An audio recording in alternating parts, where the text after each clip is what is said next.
ಎಲ್ಲರಿಗೂ. ನಾನು ಈ ವಿಡಿಯೋ ಮಾಡ್ತಾ ಇರೋದು ಮೂಡಿಗೆರೆಯಿಂದ. ನಿನ್ನೆ ಬೆಂಗಳೂರಿಂದ ಹೊರಟು ಇವತ್ತು ಬೆಳಿಗ್ಗೆ ನಾನು ಮೂಡಿಗೆರೆಗೆ ಬಂದೆ ಒಂದು ಕೇಸ್ ಸಂಬಂಧಿತ ವಿಚಾರವಾಗಿ. ಈ ಕೇಸು ನನ್ನ ಮೇಲೆ ದಾಖಲಾಗಿದ್ದು ತುಂಬ ವಿಚಿತ್ರ ಅನಿಸಿತ್ತು ನನಗೆ. ಯಾಕಂದರೆ ನಾನು ಸಂಪೂರ್ಣ ಹೋರಾಟದಿಂದ ಹೊರಗೆ ಬಂದ ಮೇಲೆ ನಮ್ಮ ಕೆಲವರ ಮೇಲೆ ಒಂದು ಕೇಸ್ ದಾಖಲಾಗುತ್ತೆ. ಅದರಲ್ಲಿ ನನ್ನನ್ನು A1 ಆರೋಪಿಯಾಗಿ ಮಾಡಲಾಗ್ತದೆ, A2 ಆರೋಪಿಯಾಗಿ Mattanna, Kudla rampage, next Jayanth, Sanchari studio, ಹಾಗೆ ಯುಧಿಷ್ಠಿರ ಮಹಾಕಾಲ ಚಾನಲ್ನವರು. ಇಷ್ಟು ಜನರ ಮೇಲೆ ಮೂಡಿಗೆರೆಯಲ್ಲಿ ಕೇಸ್ ದಾಖಲಾಗುತ್ತೆ. ಕೇಸ್ ದಾಖಲು ಮಾಡಿದವರು ಧರ್ಮಸ್ಥಳ ITI ಕಾಲೇಜಿನ ಪ್ರಿನ್ಸಿಪಾಲ್.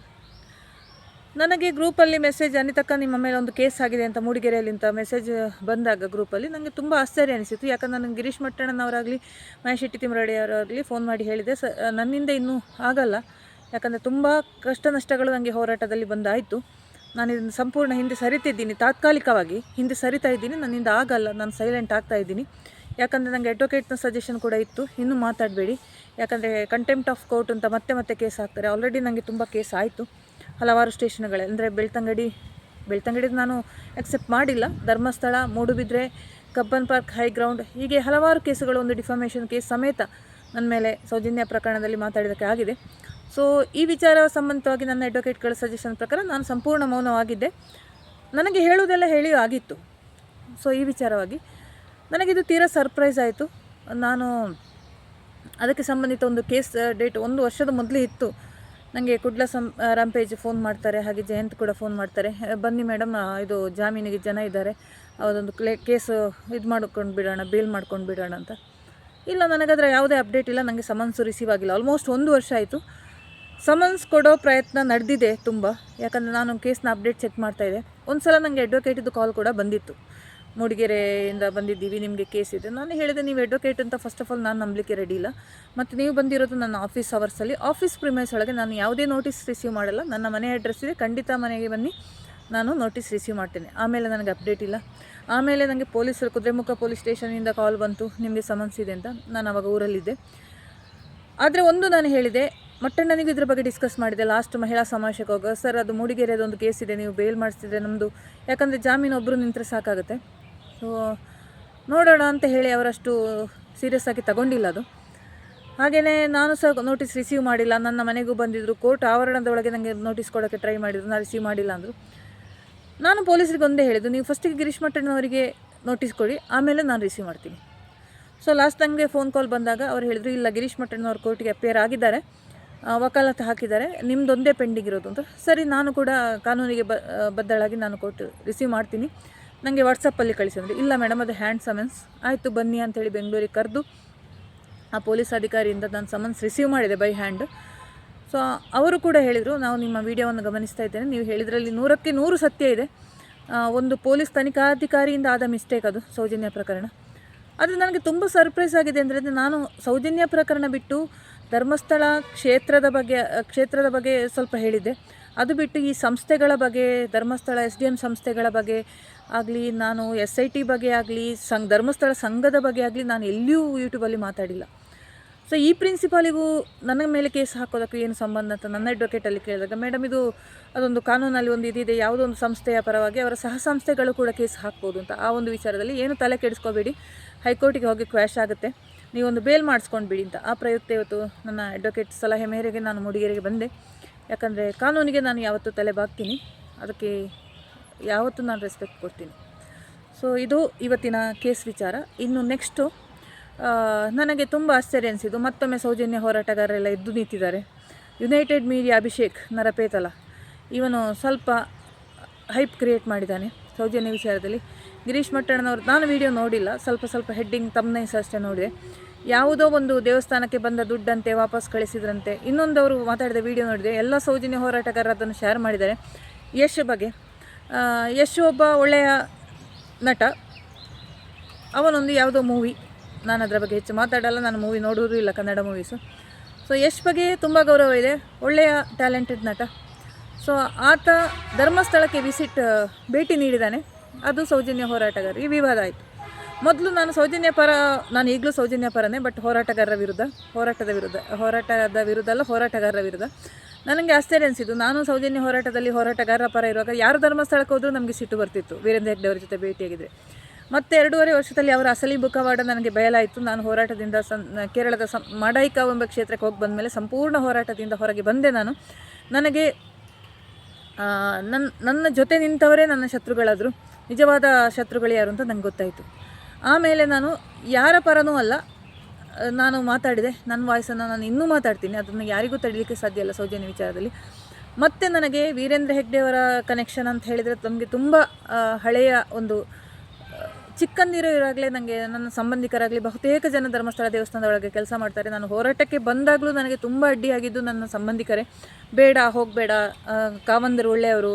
ಇವನ್ ಸ್ವಂತ ನನ್ನ ದೊಡ್ಡಕ್ಕನ ಹೇಳಿದ್ದು, ಇಲ್ಲ ವೀರೇಂದ್ರ ಹೆಗ್ಡೆಯವರ ಬಗ್ಗೆ ಮಾತಾಡಬಾರ್ದು, ನೀನು ತುಂಬ ದಾನ ಧರ್ಮ ಮಾಡಿದ ವ್ಯಕ್ತಿ. 2007ರಲ್ಲಿ ನನ್ನ ಒಂದು ಹೊಸ ಒಂದು ವೆಂಚರ್ ಇತ್ತು, ಪ್ಲಸ್ ಪಾಯಿಂಟ್ ಅಂತ ಒಂದು ಶಾಪ್ ಇನಾಗ್ರೇಷನ್ ಮಾಡೋಗ್ಲೂ ಫಸ್ಟ್ ಇನ್ವಿಟೇಷನ್ ಕೊಟ್ಟಿರೋದು ವೀರೇಂದ್ರ ಹೆಗ್ಡೆ ಅವರಿಗೆ. ಅವರಿಂದ ಒಂದು ಬೆಳ್ಳಿಯ ಲೇಪನದ ಒಂದು ಮಂಜುನಾಥನ ಇದನ್ನು ಕೂಡ ನಾನು ಪಡ್ಕೊಂಡಿದ್ದೆ. ಆಶೀರ್ವಾದ ಮಾಡಿದರು, ಆವಾಗ ತುಂಬ ಅಪ್ರಿಷಿಯೇಟ್ ಕೂಡ ಮಾಡಿದರು. ಇಷ್ಟು ಚಿಕ್ಕ ವಯಸ್ಸಿನ ನನಗಾಗ ಜಸ್ಟ್ 21 ವರ್ಷ. ಒಂದು ಬಿಸ್ನೆಸ್ ಇದಕ್ಕೆ ಕಾಲಿಡ್ತಿ ಅಂದರೆ ಒಳ್ಳೆಯದಾಗಲಿ ಅಂತ ಹಾರೈಸಿದ್ದು. ಆಮೇಲೆ 2018ರಲ್ಲಿ 2021ರಲ್ಲಿ ನಾನು ಭೇಟಿ ನೀಡಿದೆ. ಯಾಕಂದರೆ 2022 ಜನವರಿ 20ಕ್ಕೆ ನನ್ನ ತಮ್ಮನ ಮದುವೆ ಇನ್ವಿಟೇಷನ್ ಕೂಡ ವೀರೇಂದ್ರ ಹೆಗ್ಡೆ ಅವರಿಗೆ ಕೊಟ್ಟಾಗ ಅಲ್ಲಿ ಕೂಡ ಆಶೀರ್ವಾದ ಮಾಡಿದರು. ಅಲ್ಲಿವರೆಗೆ ಚೆನ್ನಾಗಿತ್ತು. ಆಲ್ ಆಫ್ ಸಡನ್ ನಾನು ಸೋಷಿಯಲ್ ಮೀಡಿಯಾದಲ್ಲಿ ಈ ಸೌಜನ್ಯ ಪ್ರಕರಣ ನೋಡಿ ವೀರೇಂದ್ರ ಹೆಗ್ಡೆ ಅವರ ಎಗೇನ್ಸ್ಟ್ ನಿಂತೆ. ಸೊ ತುಂಬ ಜನರಿಗೆ ಅವರಿಂದ ಅನ್ಯಾಯ ಆಗಿದೆ ಹಾಗೆ ಅಂತ ನನಗೆ ಅನಿಸಿತು. ಸೊ ನಾನು ಅವರ ವಿರುದ್ಧವಾಗಿಯೇ ಧ್ವನಿ ಎತ್ತಿದೆ. ಆಮೇಲೆ ನನಗೆ ಈ ಹೋರಾಟದ ವಿಷಯದಲ್ಲಿ ಸ್ವಲ್ಪ ಡೌಟ್ ಬಂತು. ನನಗೆ ಸ್ವಲ್ಪ ತೊಂದರೆ ಆದಾಗ ಯಾರೂ ಹೋರಾಟಗಾರರು ನನ್ನ ಸಹಾಯಕ್ಕೆ ಬಂದಿಲ್ಲ. ನಿಮ್ಗೆ ಗೊತ್ತಿರ್ಬೋದು ಆ ವಿಚಾರ. ಕಾರಣ ಒಬ್ಬ ಪ್ರಶಾಂತ್ PRS ಎಂಬ ಒಬ್ಬ ಯೂಟ್ಯೂಬರ್ ಆಗಿರ್ಬೋದು. ಬಟ್ ಅವನ ಆ ವ್ಯಕ್ತಿಯ ಮಾತಿಗೆ ನಂಬಿ ಹಲವಾರು ಹೋರಾಟಗಾರರು ನನ್ನ ಎಗೇನ್ಸ್ಟ್ ಇದ್ದರು. ನನ್ನ ವೈಯಕ್ತಿಕ ಚಾರಿತ್ರಿಕ ತೇಜೋವಧೆ ಆಗುತ್ತೆ, ನನಗೆ ಬಹಳಷ್ಟು ಮಾನಸಿಕ ಹಿಂಸೆ ಕೊಡ್ತಾರೆ ಕೆಲವೊಂದು ಮಂದಿ. ಅದಕ್ಕೆ ತುಂಬ ಜನ ಹೋರಾಟಗಾರರ ಸಪೋರ್ಟ್ ನಿಂತರು. ಇದೇ ವಿಷಯವನ್ನು ನಾನು ಗಿರೀಶ್ ಮಟ್ಟಣ್ಣನವರಿಗೆ ಹೇಳುವಾಗ ಅವರು ಹೆಚ್ಚು ಪ್ರತಿಕ್ರಿಯೆ ನೀಡಲಿಲ್ಲ. ಜಯಂತ್ ಟಿ ಅವರು ನೀಡಲಿಲ್ಲ. ಮಹೇಶ್ ಶೆಟ್ಟಿ ತಿಮರೋಡಿ ಅವರಲ್ಲಿ ಮಾತಾಡುವಾಗಲೂ ಅವರು ನನಗೆ ಸಂಬಂಧಪಟ್ಟ ವಿಷಯನೇ ಅಲ್ಲ ಅಂತ ಹೇಳಿದರು. ನನ್ನ ಹಾಗೆ ಇನ್ನೊಂದು ಅನುಭವ ಚಿತ್ರಾ ರೈ ಅವರಿಗೆ ಆಗಿದೆ ಮೊದಲು ಹೋರಾಟದಲ್ಲಿ.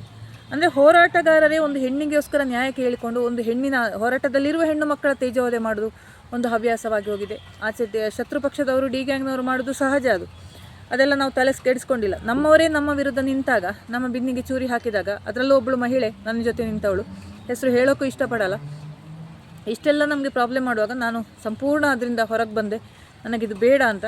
ಆಮೇಲೆ ಬಿಲ್ಲವರ ಇತ್ತೀಚೆಗೆ ನಾನು ನಿಮಗೆ ಗಲಾಟೆ. ಸೊ ಇದೆಲ್ಲ ವಿಚಾರ ನೋಡುವಾಗ ನನಗೆ ಯಾವ ಗ್ಯಾಂಗೂ ಬೇಡ, ಬಿ ಗ್ಯಾಂಗು ಬೇಡ, ಡಿ ಗ್ಯಾಂಗು ಬೇಡ, ಬಿಲ್ಲವರ ಗ್ಯಾಂಗು ಬೇಡ ಅಂತ ಸಂಪೂರ್ಣ ನಾನು ಅದರಿಂದ ಹೊರಗೆ ಬಂದಾಗ ಸೊ ಅಲ್ಲಿ ಕೂಡ ನನ್ನನ್ನು ಟಾರ್ಗೆಟ್ ಮಾಡಲಾಗ್ತಿದೆ. ಸೊ ನಾನು ವಿಚಾರಕ್ಕೆ ಬರೋದಾದರೆ ಯಶ್ ಧರ್ಮಸ್ಥಳಕ್ಕೆ ಭೇಟಿ ಕೊಟ್ಟಿದ್ದು ವಿವಾದವಾಯಿತಾ? ಯಶ್ದು ವೈಯಕ್ತಿಕ ರೀಸನಿಂದ ಯಶ್ ವೀರೇಂದ್ರ ಹೆಗ್ಡೆ ಅವರ ಜೊತೆ ಮಾತುಕತೆ ಆಡಿರ್ಬೋದು. ಯಾಕಂದರೆ ಮೊದಲಿಂದಲೇ ಧರ್ಮಸ್ಥಳ ಕ್ಷೇತ್ರದ ಜೊತೆ ಯಶ್ಗೆ ನಂಟಿದೆ. ಯಶ್ದು ಒಂದು ಪೋಸ್ಟಲ್ಲಿ ನಾನು ಕೂಡ ಗಮನಿಸಿದ್ದೆ, ಸೌಜನ್ಯನಿಗೆ ನ್ಯಾಯ ಸಿಗಲಿ ಅಂತ ಒಂದು ಕ್ಯಾಂಡಲ್ ಉರಿಸಿ ಯಶ್ ಕೂಡ ಒಂದು ಇದು ಮಾಡಿದರು. ಸೊ ಎಲ್ಲರಿಗೂ ಇನ್ಕ್ಲೂಡಿಂಗ್ ಡಿ ಗ್ಯಾಂಗ್ನವರಿಗೂ ಸೌಜನ್ಯನಿಗೆ ನ್ಯಾಯ ಸಿಗಬೇಕು ಅಂತಿದೆ. ಆದರೆ ಅವರು ಒಂದೇ ಹೇಳೋದು ವೀರೇಂದ್ರ ಹೆಗ್ಡೆ ಅವರನ್ನು ಮತ್ತು ಕ್ಷೇತ್ರವನ್ನು ಯಾಕೆ ಟಾರ್ಗೆಟ್ ಮಾಡ್ತಾ ಇದ್ದೀವಿ.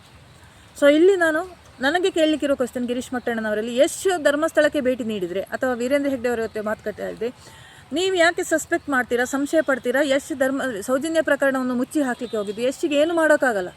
ಕಾನೂನಾತ್ಮಕವಾಗಿ ನಿಮ್ಮಲ್ಲಿ ಸಾಕ್ಷಿ ಇದೆ ಅಂತ ನೀವು ಸುಪ್ರೀಂ ಕೋರ್ಟಿನ ಮೆಟ್ಟಲ್ಲಿ ಹತ್ತಿದ್ದೀರಿ. ನಿಮ್ಮ ಕಡೆ ಮುಚ್ಚಿದ ಲಕೋಟೆಯಲ್ಲಿ ಸಾಕ್ಷಿ ಇದೆ ಅಂತ ನೀವು ಹೇಳಿದ್ದೀರಿ. ನ್ಯಾಯ ಸಿಗಲಿ. ಮಂಜುನಾಥ ಅಣ್ಣಪ್ಪನಿಗೆ ಸತ್ಯ ಇದ್ದರೆ ಖಂಡಿತ ಧರ್ಮದ ಕ್ಷೇತ್ರದಲ್ಲಿ ಸತ್ಯ ಗೆಲ್ಲುತ್ತೆ, ನ್ಯಾಯ ಸಿಕ್ಕೇ ಸಿಗುತ್ತೆ. ನಾವು ತಲೆ ಕೆಡಿಸ್ಕೊಳ್ಬೇಕಾದ ಅಗತ್ಯನೇ ಇಲ್ಲ. ಈಗ ನಿಮಗೆ ಎಲ್ಲರಿಗೂ ಗೊತ್ತಿರುವ ಪ್ರಕಾರ ನಾನು ಒಂದು ಹೆಣ್ಣಾಗಿ ಬಹಳಷ್ಟು ಅನುಭವಿಸಿದ್ದೀನಿ ನ್ಯಾಯದ ಪರ ಧ್ವನಿ ಎತ್ತಿದ್ದಕ್ಕೆ.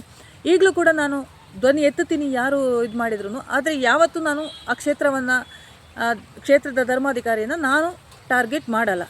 ಯಾಕಂದರೆ ನಾನು ಕೊಂದವರು ಯಾರು ಸಮಾವೇಶದಲ್ಲಿ ಭಾಗಿಯಾಗಲು ಅವರ ಒಂದು ಥೀಮ್ ನನಗೆ ತುಂಬ ಇಷ್ಟ ಆಯಿತು. ಯಾರು ಕೊಂದವರು ಹುಡುಕ್ಲಿ, ನಮ್ಮ ಕಾನೂನು ಯಾರ ಪರ ಇದೆ, ಎಲ್ಲಿ ದೋಷ ಆಗಿದೆ. ಇಷ್ಟೊಂದು ಸುವ್ಯವಸ್ಥೆ ಇದೆ. 2024 ಟೆಕ್ನಾಲಜಿಯಲ್ಲಿ ನಾವು ಬದುಕ್ತಾ ಇದ್ದೀವಿ. ಮನಸ್ಸು ಮಾಡಿದರೆ ಖಂಡಿತ ಸೌಜನ್ಯನಿಗೆ ನ್ಯಾಯ ಸಿಗುತ್ತೆ. ಯಾಕಂದರೆ ಪ್ರಾಪರ್ ಎವಿಡೆನ್ಸ್ ಸಿಗ್ಬೋದು.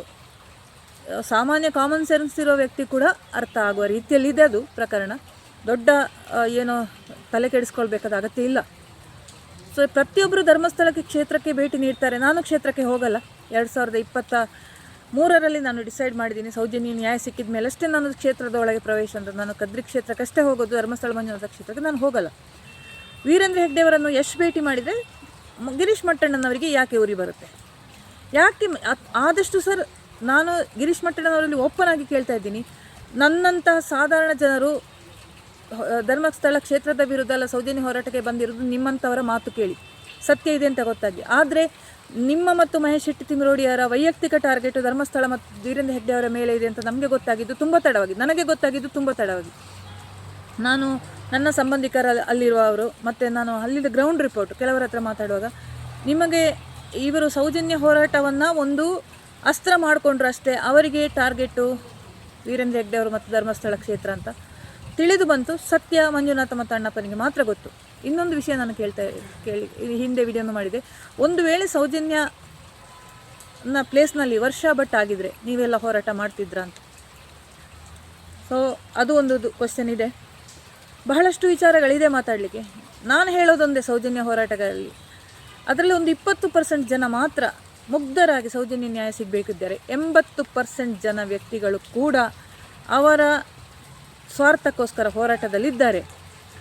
ತಮ್ಮಣ್ಣ ಶೆಟ್ಟಿಯವರ ಭಾಷಣವನ್ನು ಕೇಳಿದ್ದೆ. 12 ವರ್ಷದಲ್ಲಿ ಏನಾದರೂ ಒಂದು ತೀರ್ಪು ಆಗುತ್ತೆ, ನಾನು ಅದನ್ನೇ ನಂಬಿದ್ದೆ.